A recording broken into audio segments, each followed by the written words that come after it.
Mbanje kubakaze inshuti banywanyi bacu kuri mwese mviriza amakuru n'ibiganiro dutambutsa kuri imbonesha kure yacu ari nayo yanyu ya Burundi News TV. Ndababwira ukuri aka kanya umukuru w'igihugu Nyenicubahiro General Major Evariste Ndayishimiye iryo ni ijambo ryiwe rikomeye cyane avugiye na cyane imbere y'urwaruka aho amenyesha yuko agira atanguze intambara ikomeye cyane ku gihugu kibanyi cy'u Rwanda. Evariste Ndayishimiye akabivuga mu nyuma z'uko rero ajeje iminsi itari mikeyi atanze tegeko rikomeye cyane ryo kugara urubibe hagati y'igihugu cy'u Burundi n'igihugu cy'u Rwanda. Mugabo ibi rero bica vyumvikana yuko umwanya ku mwanya ibintu bejeje gukomera cyane. Nyemera rero tubigaruke ko mu makuru akomeye cyane yeje kudushikira tubashitse ko ibi bijanye no gukwega akarambaraye nga mu gihugu cyacu Burundi aho nyene ariko ukutavuga rumwe na cyane n'aya majambo akomeye cyane President Evariste Ndayishimiye ajeje gushikiriza ku gihugu kibanyi cy'u Rwanda. Biboneka yuko rero ibijanye rero no kurondera inzabu muri Republika Iharanira Intwaro Rusangi ya Kongo ivyo bidukwegeye ari ibintu biteye ubwoba. Urwanko niyo nyabwoko bigiye gusubira kuboneka, amateka yije kwisubiramwo. Mbaye ikaze muri ajya makuru n'ibiganiro dutambutsa kuri Burundi News TV. État-major général Yohede Tabaraso trouve bien le au Rwanda et aussi les autorités de l'ONIPA. Ils nous promettaient toujours de les remettre à la justice burundaise. Ils nous promettaient pendant plus de 2 ans de négociations. J'ai envoyé des émissaires, lui aussi il a envoyé des émissaires au Burundi, mais c'était l'hypocrisie. Voilà. C'était l'hypocrisie. Alors quand ils ont organisé des tueries encore une fois dans un village, tout près de Bujumbura et tout près de la frontière avec la RDC, c'est là où j'ai compris. Avant je disais, le menteur, il faut l'accompagner jusqu'à la porte. Je l'ai accompagné et finalement il a démontré qu'il est menteur. Voilà. Il a démontré. Yes. Si quelqu'un tombe une fois, la faute est à lui. Ika rero nsubire ndaguhe ikaze nshuti munywanyi wacu ndaguhe mwiriwe canke mwaramutse bivanye naho muherereye kuri mwe mwese mvuriza amakuru n'ibiganiro dutambutsa kuri imbonesha kuri yacu ari nayo yanyu ya Burundi News TV. Abatwumviriza muherereye irya nino ku migabane y'amakungu ya kure, abatwumviriza muherereye irya nino mu karere k'ibiyaga binini, eka ndaguhe ikaze nshuti munywanyi wacu kuri umviriza amakuru yacu uherereye nga mu gihugu cacu ciza c'u Burundi mu makomine agiye atandukanye mu bisata bitandukanye vy'igihugu, abari nga ku mukuru wa politiki Gitega abaherereye irya nino mu gisagara c'ubudandaji Bujumbura, na mwese muri mu ntara zitandukanye z'igihugu, abari Muramvya, abari Cibitoke, abari mu Kirundo, na mwese muri Mugabo muri mu bisata bitandukanye vy'igihugu mu ikaze. Ego rero reka nsubire ndagukengurukire cyane nshuti munywanyi kuri waje gupyonda ijambo sabone kuba tarabikora akaniko kariyonda gusoma muri musi video urabanditse ijambo sabone pyonde ko uracobona akazojya nawe nyine pyonde ko hama tuje turabana amakuru bigano dutambutsa kuri Burundi News TV. Ndabibutse yuko aya ari amakuru avugwa mu bisata bitandukanye, igisata ca politiki, umutekano n'agateka zina muntu mukatorezwa n'umugwa amenyesha amakuru umuhinga akorera nga mu gihugu c'u Burundi n'abandi bakorera irya nino mu karere k'ibiyaga binini. Ingingo nkuru turazifatira ku makuru akomeye caneje kudushikira aho President Evariste Ndayishimiye umukuru w'igihugu cy'u Burundi amenyesha yuko yiyemeje gufashanya na cyane n'abanyagihugu rero bo mu gihugu cy'u Rwanda bitwa na cyane batwawe nabi kugira ngo rero biyambure ubutegetsi buhari iki gihe, avuga ko rero bwageze imbohe abanyagihugu babwo nanone barwiriyemwo na cyane urwaruka nk'ubusanzwe rero ari umuhizi w'igisata cijejwe urwaruka rero amahoro n'umutekano mu muryango w'ubumwe bwa Afrika. President Evariste Ndayishimiye akaba rero yabitangaje kuri uyu w'Imana mu nyuma z'uko rero hari mu kiganiro yagiranye n'urwaruka rwo mu gihugu ca Kongo. Evariste Ndayishimiye rero ibibaye mu nyuma z'uko rero ateguza u Rwanda mu nyuma z'uko rero mu ishamba cimeza ry'ikibira haje kurungikwa rero abagwanyi na cyane harimwo nanone abagizwe na cyane n'abagwanyi bava mu mugwi w'igeshamba FDLR, abo biboneka yuko rero igisirikare n'igipolisi imbonera kure bajeje rero imyimenyerezo itari mike na cyane biboneka yuko rero umwanya ku mwanya urugamba igihugu cy'u Burundi geje rero kwitegura mu nyuma z'uko rero abategetsi batari bake baheza biyamiriza ibi vyose biriko rero birakogwa na President Evariste Ndayishimiye, ari nayo mvo hariko nanone hari kwibonekeza intureka y'ikudeta Ibi rero mugabo biriko biraba mu gihugu c'u Burundi biriko biradushikira nibica bikwega akarambaraye kandi bigaca bidukwegera urwango hagati rero y'abanyagihugu kandi nanone abategetsi nyene aribo bafisanye amatati. Mbibutse yuko rero President Evariste Ndayishimiye yagize ati rero nta kwinubana na cane guhari na cane ku banyagihugu bo mu gihugu vy'akarere indongozi nizo zibi. Urugamba rwacu rero rutegerezwa kubandanya gushika naho umunyagihugu wo mu Rwanda nawe nyene yotsa igitutu indongozi ziwe kubera indi nanone ndibaza ko urwaruka rwo mu gihugu c'u Rwanda ntirushobora kwemera kuba imbohe mu karere. Evariste Ndayishimiye rero akabitangaza na cane kuri ubu ngubu rero mwico kiganiro yagiranye n'urwaruka rw'abanyekongo harimwo rero bamwe rero mu bagize abagwanyi ba FDLR basize bakoze ihonyabwoko mu gihugu c'u Rwanda. Abo rero nabo nyene bakaba bari bitavye ivyo biganiro bikomeye cane vyariko biratangwa na President Nyenicubahiro umukuru w'igihugu cacu Burundi President Evariste Ndayishimiye akaba rero yamenyereye na cane kandi akemerera urwo rwaruka na cane nanone ko azofasha kandi azotunganya inama ihuza urwaruka rwo mu bihugu bitandukanye vyo mu karere harimwo rero n'igihugu c'u Rwanda kugira ngo rero nanone higwe ingene hotoregwa umuti ivyo bibazo vy'umutekano biri muri aka karere. Ayo majambo akomeye cane umukuru w'igihugu c'u Burundi yifatira mu gahanga ubutegetsi bw'igihugu c'u Rwanda ayashikirije mu nyuma yaho imigenderanire y'ivyo bihugu bibiri isubiriye kumera nabi cane. Mu ndwi rero yararangiye nanone leta y'u Burundi yaratangaje ko yugaye imipaka yayo yose yayihuza n'igihugu c'u Rwanda kubera ko rero ico gihugu ngo gicumbikiye abamaze igihe batera mu Burundi. Abasanzwe rero bakurikiranira hafi ibijanye na politiki yo mu karere k'ibiyaga binini babona ko rero ugutana mu mitwe hagati y'ibi bihugu vyo mu karere bishobora rero kubandanya vyaduka umwanya ku mwanya rero kubera ko Uburundi nabwo nyene bwinjiye mu matati n'u Rwanda kandi rero ingorane zari zimaze igihe ziri ku bihugu vya Kongo hamwe rero n'igihugu c'u Rwanda aho rero ivyo bihugu vyompi vyagirizanya gufasha imigwi igwanya ubutegetsi bwavyo ikoresheje ibigwanisho. President Evariste Ndayishimiye Nyenicubahiro umukuru w'igihugu cacu Burundi ajeje gutangaza yuko igihugu c'u Rwanda none asubiyemwo rero amajambo yaheruka gushikiriza ubwo President Evariste Ndayishimiye biboneka yuko rero ariko aramagarira na cane bamwe rero mu banyagihugu urwanko rukomeye cane bica vyumvikana yuko rero ibi bidakwiriye nkuko vyatangajwe na bamwe mu banyepolitike bo ngaha mu gihugu c'u Burundi. Ayo rero n'amajambo akomeye cane y'agacamutwe yaciye ashikira ku basirikare b'u Burundi bafatiye kukungene bafashwe rero muri Republika Iharanira Intwaro Rusangi ya Kongo bigaca vyumvikana yuko rero bigiye kuborohera gukurako intwaro y'agatoro nkuko rero vyari vyatangajwe mu masaha yaheze aho nanone itangazo rikomeye cyane ryaturutse muri Etat Major ryemeza yuko rero President Evariste Ndayishimiye ategerezwa guhagarika umutima nkuko yahagarika umutima w'umuyisi President Petro Nkurunziza. Amakuru akomeye cyane rero ni mu buryo bw'idonido kandi dutanga umuco kuri ibi vyose biriko vyama bivugwa nga mu gihugu c'u Burundi mugabo ibi vyose bibaye mu nyuma zuko Nyenicubahiro President Evariste Ndayishimiye yagirana ibiganiro bikomeye cyane n'umugenzi wiwe Rudende afise muri Afrika y'ubuseruko ari we nyene President Felix Antoine Tshisekedi. Amakuru akomeye cyane yeje kudushikira rero ibi vyose bibaye mu nyuma zuko rero ibigwanisho na cane vya muzinga vyajeje gushikanwa nga mu gihugu c'u Burundi aho nyene tukirindiriye indege z'intambara zizova mu gihugu cako nkuko amasoko yacu mu vya gisirikare avyemeza. Mugabo ibibaye mu nyuma zuko rero President Evariste Ndayishimiye yafata ingingo ikomeye cyane kuyo rero nanone ingingo ikomeye cyane yo guha imyimenyerezo ya gisirikare imbonera kure na cane aho nyene abasirikari batari bakeyi igipolisi n'imbonera kure bariko nanone barabandanya imyimenyerezo yabo mw'ishamba cimeza ry'ikibira kugira ngo bace batangura intambara. Amakuru akomeye cyane rero turaza kuyagaruka ko mu buryo bw'idonido kandi dutanga umuco kuri ibi vyose nibindi biriko birakwiragizwa nga mu gihugu c'u Burundi.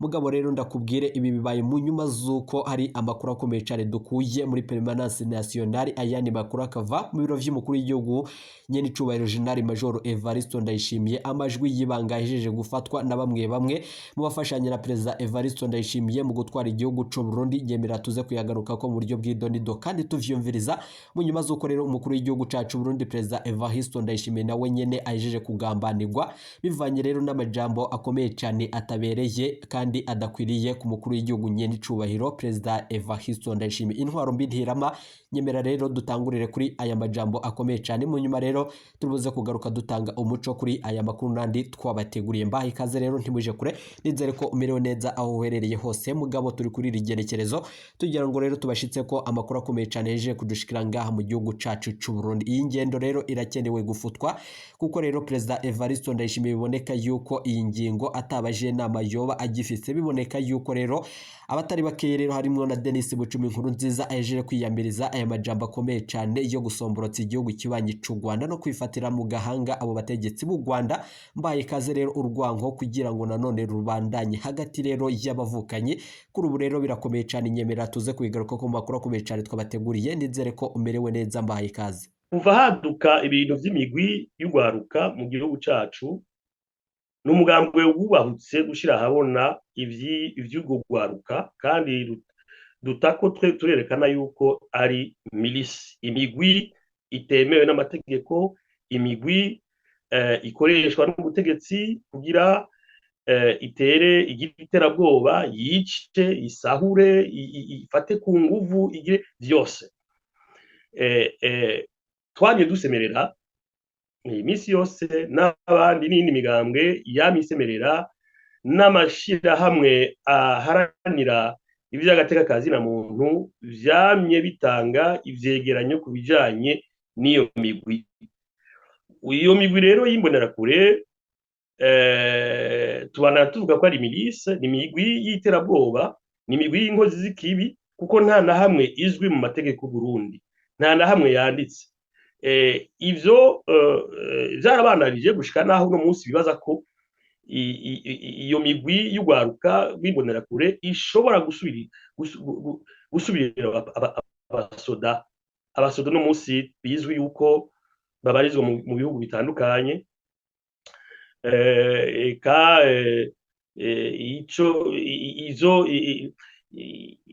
Ivyo abasoda bahabonera n'ibintu vyaga biteye ikigongwe, biteye agahinda. No munsi rero bafise ubwoba yuko atabasoda bakwiye bafise, kandi babafise ayama mission babarungitsemwo saba mission umuntu yovuga ko afise ico afasha igihugu cacu, ahubwo afasha uwo mu president n'abamwegereye kwegeranya amahera bashira mu mifuko yabo, hanyuma gutyo abasoda bagacika ibikoresho by'abo bantu bacisha amahera. Ejo ntimuvuge ngo ntitwabishikirije, ntitwabivuze, ngivyo biriko biraba, bariko barinjizwa mu nzego z'umutekano atategeko na rimwe ribagenga. Iyo umuntu rero akoze ibikorwa vyari bigenewe inzego zemewe n'amategeko, urumva uwo muntu ivyo yokora, amabi yokora yose ntawo bibazwa. Ngira niyo ntumbero bafise abo bantu, ukuraba neza. Muri make rero imbonerakure zizoguma ari imbonerakure, izoguma ari imigwi y'iterabwoba y'ubutegetsi. Izo mbonerakure mu bisanzwe n'ikindi ntumure twoshikiza ngaha, yarabuze umukuru w'umugambwe CNDD-FDD, yarabuze aho izo mbonerakure azozishira, kuko yarazigaburiye, kuko yarazironkeje vyose, ibikoresho vyose kugira zibe kuko milise, kugira zibe koko imigwi y'iterabwoba. None rero bariko arondera irembo kugira izo mbonerakure bazinjize mu nzego z'umutekano no kwivuna basi mu gihugu cacu. Turabiteye ivyatsi ivyo bintu rero, iyo ngero turayiteye ivyatsi gushika ku gatsi ka nyuma. Tukaboneraho gusaba n'abandi barundi yindi migwi yose yohaguruka kugira dutere ivyatsi carimwe iyo ngendo y'ubutegetsi bwo kwinjiza mu gisoda n'igipolisi imbonerakure de milice, abagizi ba nabi bahekuye Burundi kuva bagishika bagishingwa n'ubutegetsi n'ubu bakiriho. Mwiyumvire namwe abantu bakora amabi nk'abo ntihagire aho babarizwa canke umuntu yashikiwe n'ikibazo yabuze wiwe kubera yishwe n'imbonerakure ntamenye urwego abariza ko wiwe canke abiwe bahitanywe n'izo mbonerakure. Rero igihugu cacu kigira kije cinjire mu bihe bidasanzwe aho imbonerakure zizobarizwa mu gisoda. Twari tuzi, twari twarabishize ahabona, ariko ubuhoho bigeze ku rundi rwego aho mu misi iza atakinya imbonerakure zose zizoba zakiriwe muri izo nzego z'umutekano. Ntushobora gufata abasoda bawe ngo waruke mu gihugu kanaka ubambura imyambaro y'igihugu cawe, bambara imyambaro y'ikindi gihugu bagiye kugwaniramwo, hanyuma uhambura ibigwanisho vyawe baze gukoresha ibigwanisho vy'ahandi. Ivyo bigize umaze kubaca abacangiro. Bamaze kuba abacangiro rero, umucangiro nta gaciro agira, aricwa, arafatwa mpiri, aricwa yafashwe mpiri, na cyane cyane ko Perezida numvise umenga yabifashe kumenga ntibisanzwe gufatwa mpiri, ahubwo avuga ati nta n'uzi ko ari n'abarundi. Ivyo byose maze kubigira uko, mu bisanzwe nta majambo dufise yo kubivuga, ariko burya c'est la haute trahison. Il a trahi l'armée, il a trahi le peuple burundais. Est-ce que yarabibona ko ari vyo? Yabona ko ari vyo? Yaramaze arimo aragurisha igihugu, arimo aragurisha abasirikare kubera ko ayo masezerano yasinywe hagati y'aba perezida babiri, perezida wa Kongo na perezida w'u Burundi, ntawuzi birimwo.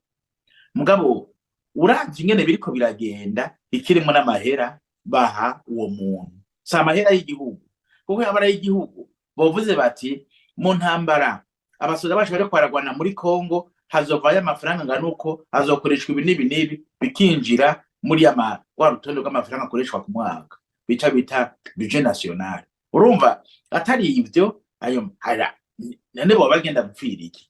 Arafise ayo mukamwo, ivyo mukamwo navyo si ivy'igihugu ni ivyiwe.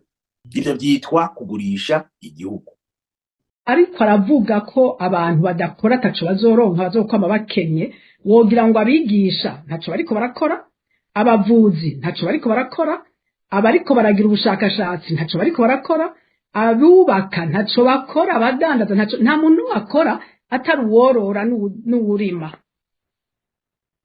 Hanyuma hagaca haba ikibazo gikomeye cane c'uzokwiyumvira gupanga ingene Uburundi butezwe imbere.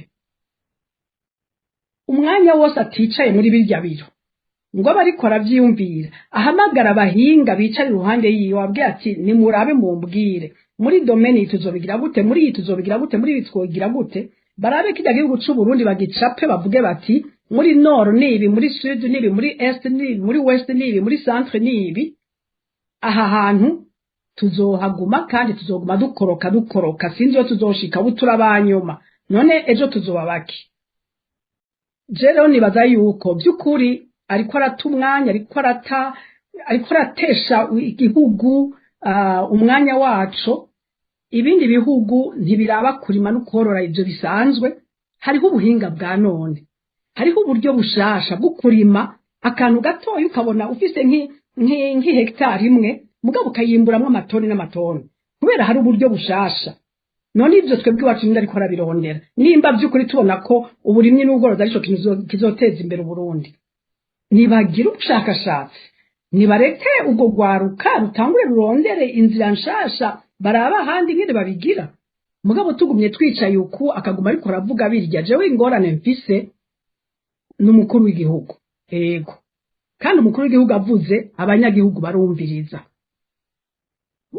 Nukuvuga yuko yabivuze nta wundi muntu afise ico avuga. Rero umwana agiye kwiga amashuri akayaheza, akabashaka gukora ibi canke biri, akashaka nk'ukumva amatafari ngo agurishe, samubwira ati uteza korora inkwavu. bizoyovya abarundi kuko murabizi ko tugifise abarundi benshi atamashuri bize badashobora kuraba amakuru baronka ngo bayanalize bashobore kumenya ibiri ivyo n'ibitari byo.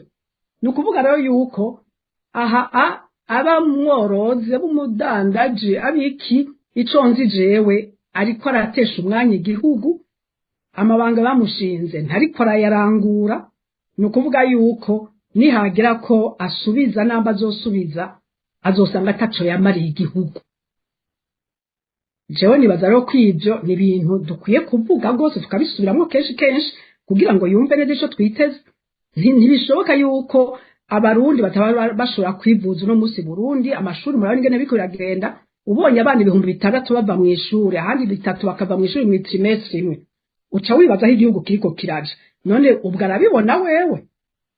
Niba atabibona naho igihugu kizoja hehe? Kandi nimba biriko biraba aho hamwe canke habiri n'ahandi biriko biraba nuko tutarabimenya. Amagara nuko nyene murabona neza ingene bigenda, ingene abarundi baburiyo bivuza, ingene baburiyo bipimisha, ibindi bihugu byose biriko birabigira neza bitumbereza. Iwacu nta nukivuga ico kuko sukurima sinkwavu sibiraya. Rero nibaza yuko ikibazo kirakomeye cyane kurusha ubudandaji bwa Evariste. Ndayishimiye President Evariste, ndayishimiye. Ubudandaji bwiwe ni ikintu sinzi ko ari guhuma amaso canke ari guyovya canke ari kugira gute, mugabo mubone ko ya plus grave que ça. Biragoye cyane.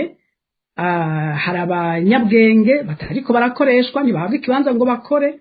Hari abantu bafise imitahe ntibashobora gukora. Hari abantu bafise ubuhinga bwinshi bavyize babibonye ahandi bari gushobora kubizana.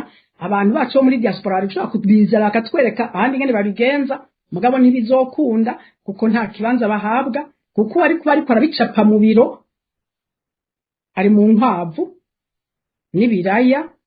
Je numva n'ukuri biteye agahinda, mumbabarire nariko ndavuga ko ngira ngo mpava ndabazimiza. C'est ça ma préoccupation. Urakoze cyane, intererano zanyu zirumvikana kandi zari zikomeye. Ndabona n'uwundi asabye ijambo, Paris.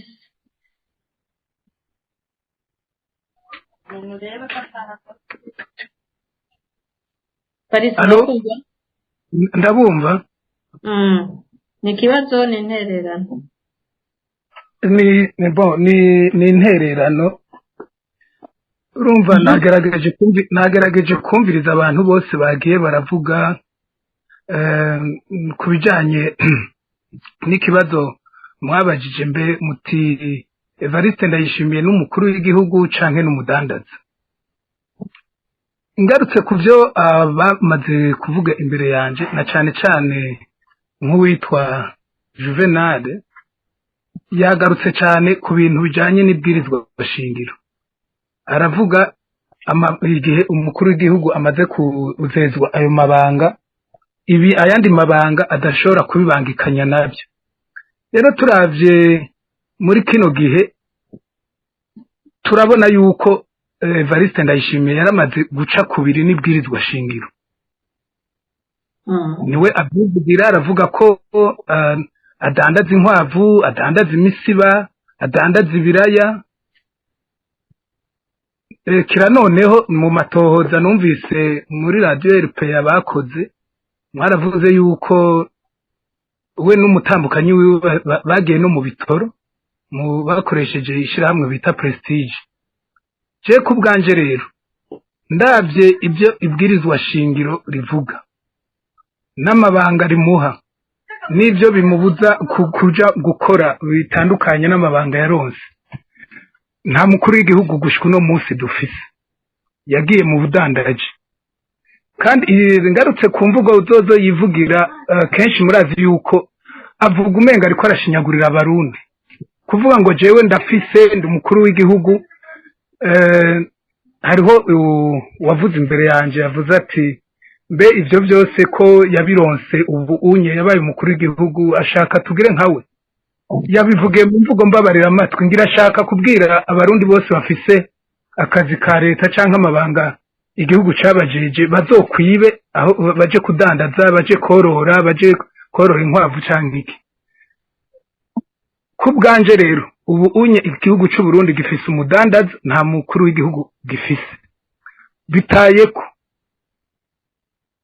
ahubwo igihe cyararengeranye kuba yarahemukiye igihugu yaragihemukiye twabuze gusa nuko atanama nshingamateka ihari kurikiza amategeko yubahiriza ibiri mu ibwirizwa shingiro baba baramwirukanye aba yaravuye ku butegetsi kubera yaramaze guhemukira Burundi aho gukora ibyo ibwirizwa shingiro rimushinga yigiriye kudandaza kira noneho si ibyo kudandaza gusa canke kwigungira ko amatungo y'igihugu akayajana muri ivyo byo korora imisiba n'ibindi no kurima ibiraya hari ibintu byinshi wumvirije amajambo avuga aterura ubwo Burundi umengo si umukuru w'igihugu yivugira uko yishakiye atarangaje diplomatique afise ivyo byose ni ibintu bihesha ishusho mbi igihugu nukuvuga ntimusubire kubaza ngo Evariste Ndayishimiye n'umukuru w'igihugu canke umudandaza je nibaza aho bigeze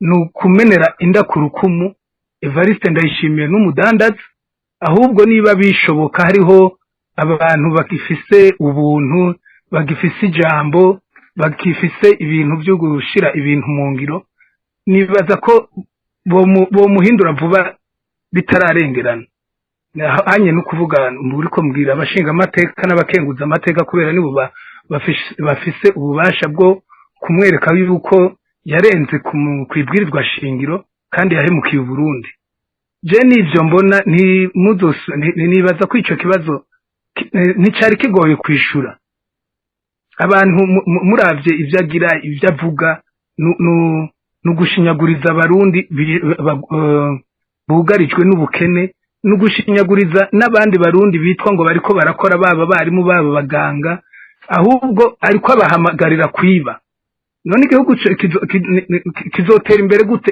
kirimwo abasuma gusa nkawe je nibaza yuko igihugu cy'u Burundi kikigoye ahubwo dusabe Imana turabe yuko yoduha vuba umukuru w'igihugu kubera ubu unye mbona yuko igihugu atamuyobozi gifise atamukuru w'igihugu gifise neje naho mpagaze urakoze cyane Paris Andre ni kwigize ndabona ta wundi yasabye ijambo ungaruka iwawe ingaruka z'ibikorwa bya president Ndayishimiye turumvise ko ari nyinshi ivyo bikorwa bya abangikanya n'amabanga y'umukuru w'igihugu budandaji mwavuze ko ubutunzi bw'igihugu buguma busubira inyuma aho yagusanze siho bukiri twumvirije na Evariste Ndayishimiye ubwiwe ntiyiteze guheba ubwo rudandazwa inyishu kandi ruteye kubiri n'amategeko ibwirizwa shingiro riratomoye inyishu y'ico kibazo gani kwigize ku bwawe niyihe Paris ahejeje kuvuga imbere yawe wavuga ati